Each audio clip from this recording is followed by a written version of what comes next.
Hello everybody and welcome to FAQ, Faith and Quarantine. My name's Kish and over the last 3 weeks we've been doing a little daily dose of inspiration and encouragement from the Bible. We've been looking at people and stories of lockdown and self-isolation and how they might help us to live well in these difficult days.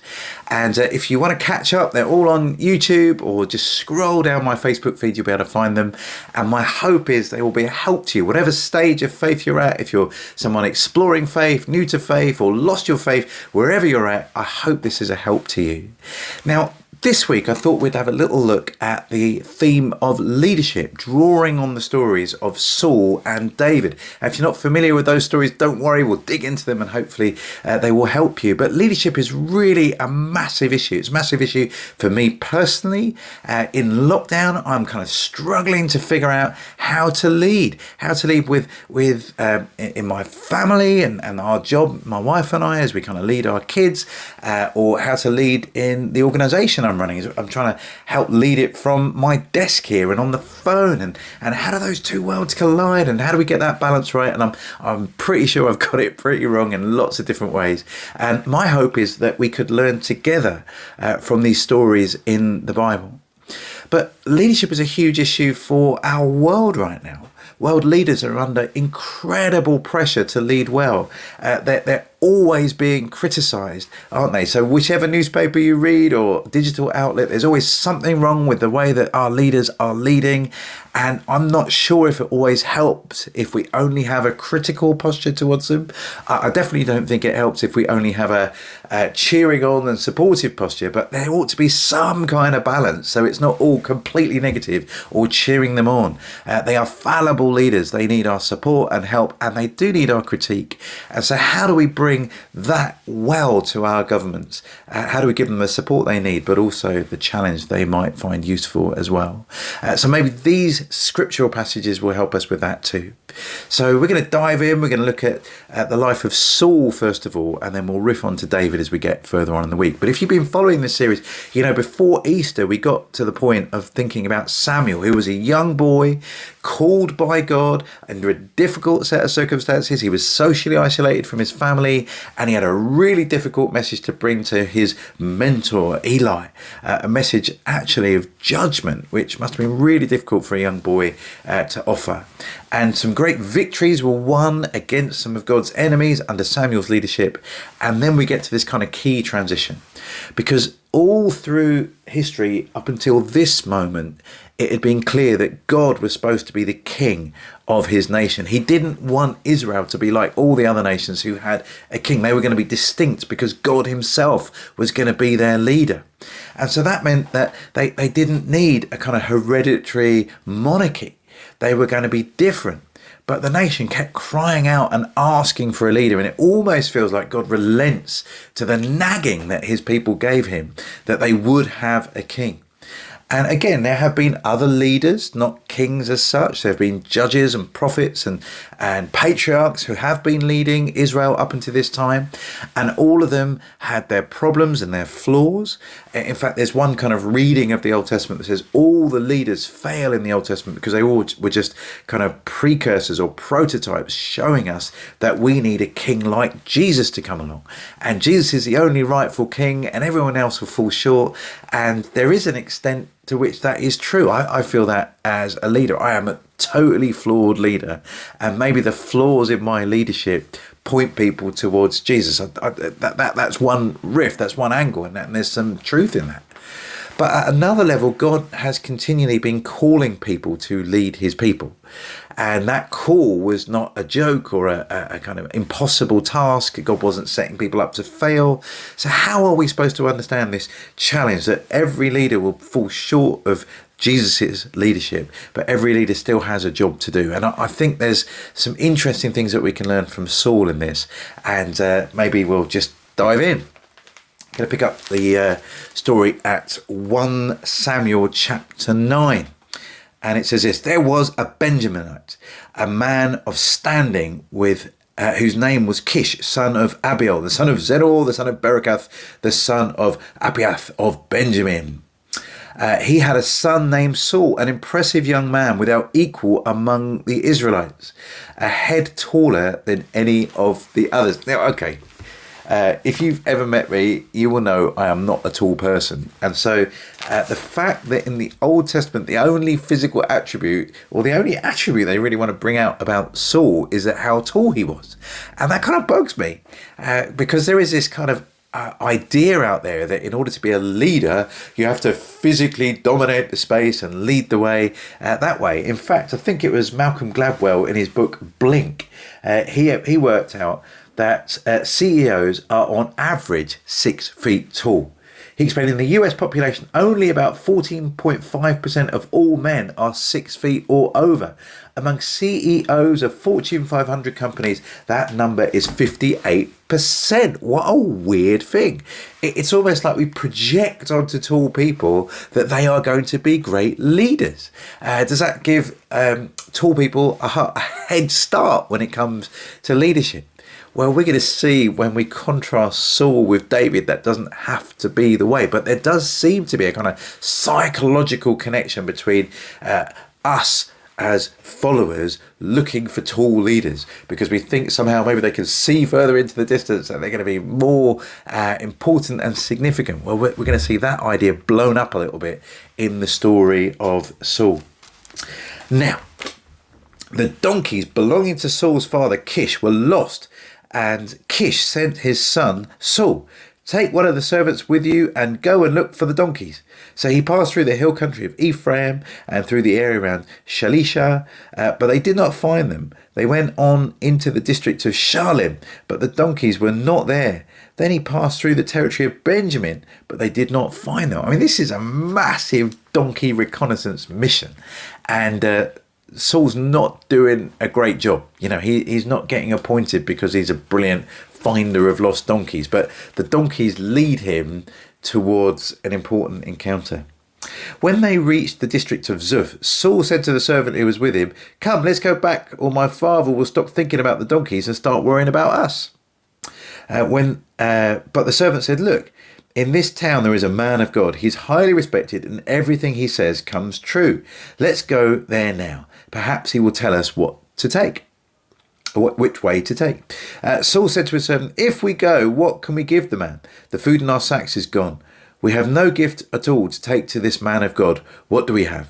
The servant answered him again. "Look," he said, "I have a quarter of a shekel of silver. I will give it to the man of God so that he will tell us what way to take." Formerly in Israel, if a man went to inquire of God, he would say, "Come, let us go to the Seer," because the prophet of today used to be called a seer. Fine, we're getting a bit of language help there. "Good, Saul said to his servant, "Come, let us go." So they set out for the town and where the man of God was. As they were going up the hill to the town, they met some girls coming out to draw water and asked them, "Is the seer here?"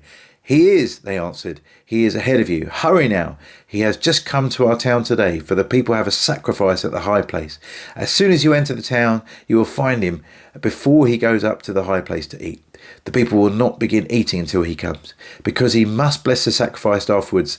Those who are invited will eat. Go up now. You should find him about this time." All right, they're really setting this up. They're missing donkeys. He's going to ask these girls where to go. They're just kind of building the tension that we're ready for this encounter between Saul and Samuel.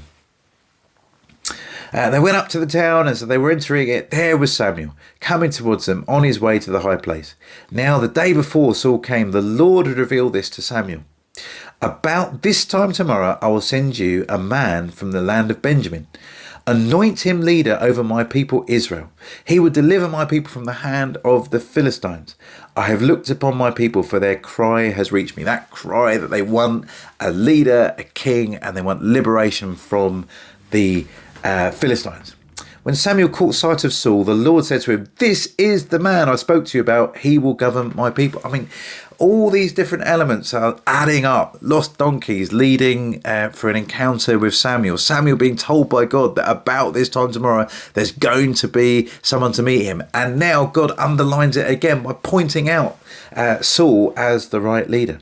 Saul approached Samuel in the gateway and asked, "Would you please tell me where the seer's house is?" I am the seer, Samuel replied. Go up ahead of me to the high place, for today you are to eat with me. And in the morning I will let you go, and I will tell you what is in your heart. As for the donkeys you lost 3 days ago, do not worry about them, they have been found. And to whom is all the desire of Israel turned, if not to you and your father's family? Saul answered, but am I not a Benjamite from the smallest tribe of Israel? And is not my clan the least of all the clans of the tribe of Benjamin? Why do you say such a thing to me? So he's starting well, isn't he, Saul? There's a sense of humility. We've looked before that's one of the kind of entry requirements for leadership, the recognition that you're not great, it's not in your power. And Saul thinks that his ancestry disqualifies him from being a great leader. And so this is all going brilliantly. Then Samuel brought Saul and his servant into the hall and seated them at the head of those who were invited, about 30 in number. Samuel said to the cook, bring the piece of meat I gave you, the one I told you to lay aside. So the cook took up the leg with what was on it and set it in front of Saul. Samuel said, here is what has been kept for you. Eat, because it was set aside for you for this occasion. From this time, I said, I have invited guests. And Saul dined with Samuel that day.